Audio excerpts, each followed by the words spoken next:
Assalamualaikum warahmatullahi wabarakatuh. Di sini saya akan memperkenalkan diri. Nama saya Desri Luciani Putri. Saya salah satu anggota dari kelompok 8. Tugas mata kuliah Hukum Teknologi. Di sini juga saya akan memperkenalkan teman-teman saya. Yang pertama, Nabila Meliani. Yang kedua, Alistia Kurnia Seira. Yang ketiga, Asari. Dan yang keempat, Bukhari Muslim. Kami akan menjelaskan sedikit tentang status kepemilikan hak cipta. Semua yang nonton video ini udah pernah dong nonton film. Dan pasti kalian punya langganan tersendiri untuk nonton film tersebut. Kayak contohnya nonton bioskop atau streaming film secara online. Saya akan menjelaskan sedikit tentang film. Film merupakan karya cipta seni budaya yang merupakan peranata sosial dan media komunikasi massa yang dibuat berdasarkan kaidah sinematografi dengan atau tanpa suara dan dapat dipertunjukkan. Sebagai sebuah karya cipta, film merupakan bagian dari kekayaan intelektual dan melekat hak pada diri pencipta. Hak tersebut dinamakan hak cipta. Film sebagai karya seni merupakan objek hak cipta yang dilindungi oleh undang-undang, maka pembuat film selaku pemilik hak cipta atas karya film mempunyai hak eksklusif, yaitu hak untuk memonopoliat. Film ditemukan pada akhir abad ke-19. Film mengalami perkembangan seiring dengan perkembangan teknologi yang mendukung. Pada awalnya hanya dikenal film hitam putih tanpa suara. Pada akhir 1920-an, mulai dikenal film bersuara.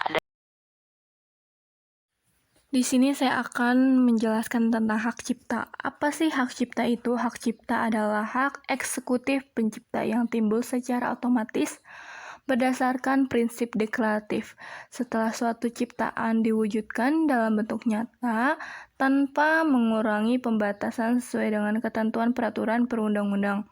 Pada dasarnya, hak cipta eksekutif pada hak cipta timbul secara otomatis terhitung sejak suatu ciptaan tersebut dilahirkan atau berwujud. Di sini saya akan menjelaskan akibat pembajakan.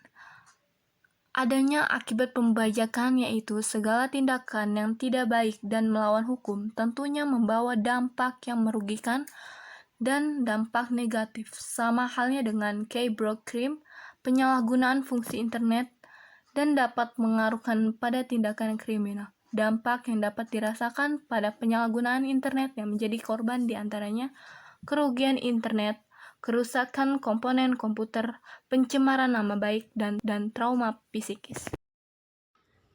Tinjauan umum hak cipta. Pengertian dari hak cipta dalam pasal 1 ayat 1 Undang-Undang Nomor 28 Tahun 2014.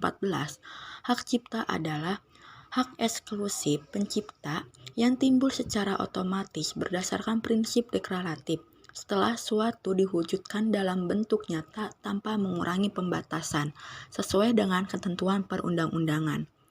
Dalam pasal 20 Undang-Undang Nomor 28 Tahun 2014 berbunyi, hak terkait sebagaimana dalam pasal 3 huruf B. Yang pertama, hak moral pelaku pertunjukan. Kedua, hak ekonomi pelaku pertunjukan. Yang ketiga, hak ekonomi produser fonogram. Yang keempat, hak ekonomi lembaga penyiaran. Streaming film gratis sudah jelas melanggar hak eksekutif yang dimiliki pencipta atau pemegang hak cipta atas film tersebut yang menimbulkan kerugian ekonomi dan moral. Undang-Undang Nomor 28 Tahun 2014 tentang hak cipta telah mengatur pemberian sanksi hukum pidana bagi barang siapa yang melakukan pelanggaran hak cipta, yaitu dengan jatuhi hukuman pidana penjara maksimal 10 tahun dan denda 4 miliar. Dampak buruk yang ditimbulkan adalah kerugian secara material maupun imaterial yang dialami oleh pencipta.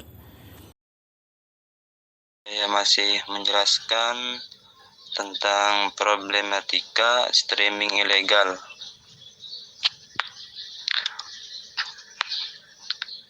Menurut Lawrence Friedman, berhasil atau tidaknya penegakan hukum bergantung pada satu substansi hukum, yaitu substansial, yang membentuk bisa atau tidaknya hukum itu dilaksanakan.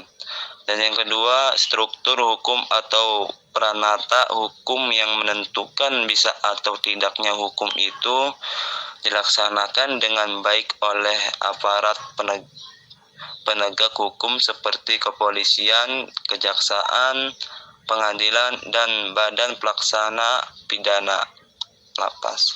Yang ketiga, budaya hukum yaitu sikap manusia terhadap hukum yang erat kaitannya dengan kesadaran hukum masyarakat. Dalam hal ini, peraturan dalam perundang-undang yang tegas dibutuhkan dalam hal menindak tegas pelaku yang menyebabkan kurang dihargainya hasil karya individu karena dapat dengan mudahnya diakses.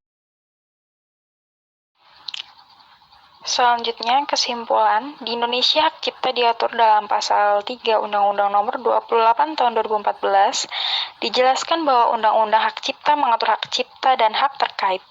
Hak yang tergolong ke dalam hak terkait diatur dalam pasal 20 Undang-Undang Nomor 28 Tahun 2014 yang berbunyi, hak terkait sebagaimana dimaksud dalam pasal 3 huruf B merupakan hak eksklusif yang meliputi A. Hak moral pelaku pertunjukan, B. Hak ekonomi pelaku pertunjukan, C. Hak ekonomi produser fonogram, dan D. Hak ekonomi lembaga penyiaran.